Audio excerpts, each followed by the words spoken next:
I'm going to show how to make this very pretty rose that I have attached to a headband here, which could be used for a face wash headband or just ear warmer in winter. And I'll be sewing a button on this to finish this off.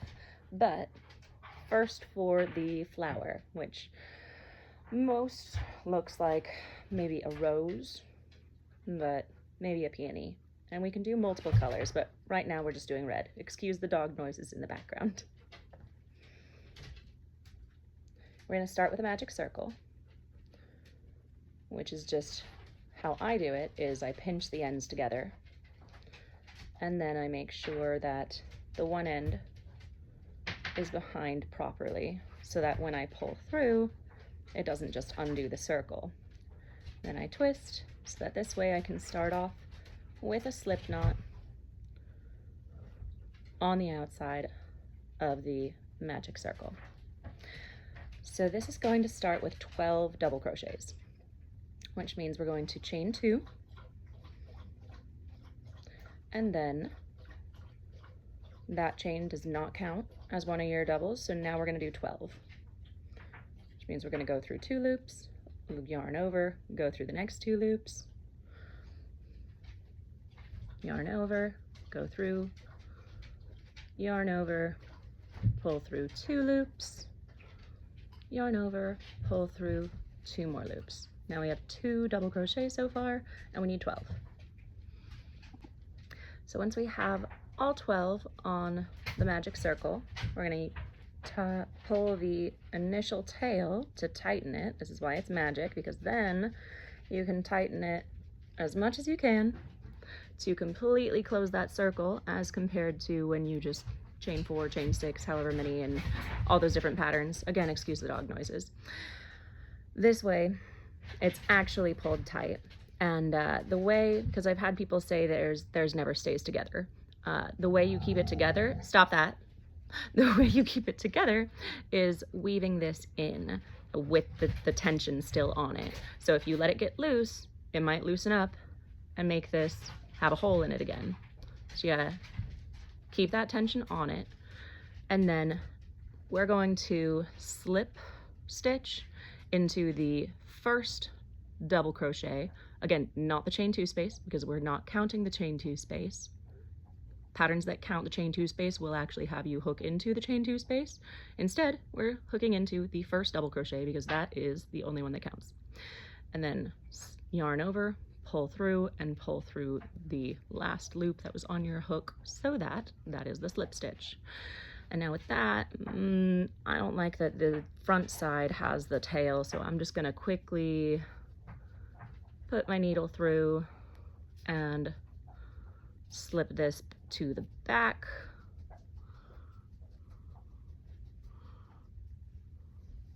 I am using a size E, by the way, which is 4 to 3.5 millimeters. For some reason there's variation instead of it being a straight 4 or a straight 3.5. So now that we have closed the loop and we have our 12 double crochet, we're going to chain 2 again.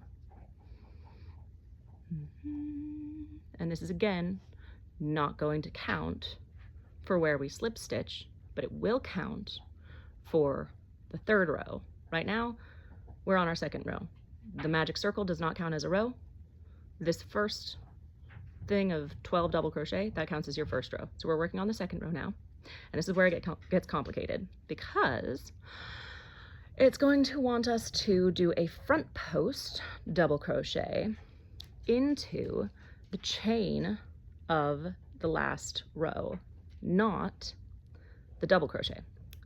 So we've got to yarn over, we got to find the chain rather than the double crochet, and the chain is right here.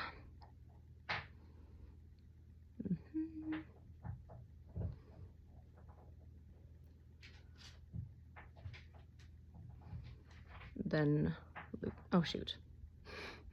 Okay, I'll put it on screen. The chain's gonna be right here, the kind of bumpier looking one.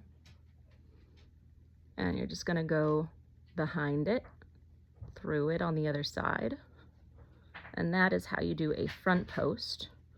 So that you yarn over, pull through it, behind it, and now that you're looped around here instead of a standard stitch area, you'll yarn over, pull through two, yarn over, pull through two, just like a standard double crochet, but this was a front post double crochet. Now the part behind it, where there's a chain, but there's also still a stitch that hasn't been used because we went into the front post instead, that's where we're going to have to do a double crochet.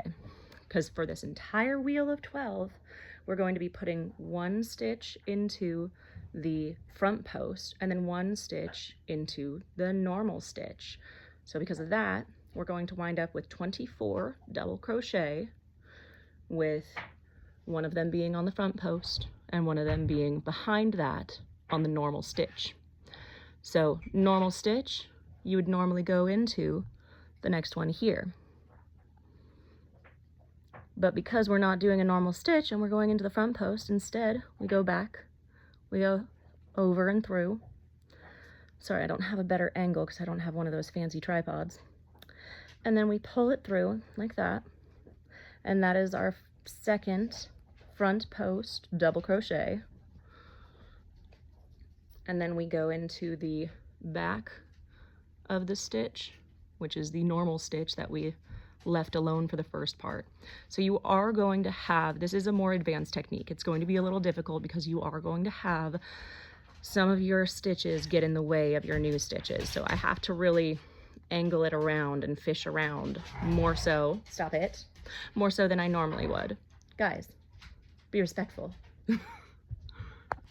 So like I said, we're gonna do 24 around just like that, and it's gonna start looking kind of twisted, but you're gonna see clearly the front posts, and then you're gonna see the layer you're creating behind it for the normals.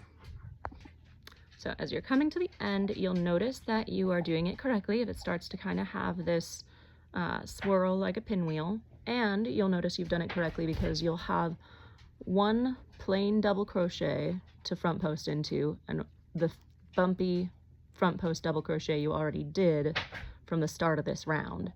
So you'll go through the front post, loop, yarn over, go through two loops, go through the last two loops, and then you'll kind of pull it to the side, look behind it, go through the normal stitch behind it, create that double crochet, and then you're not going to slip stitch into the chain 2 from that round. You're going to slip stitch into the front post double crochet from that round.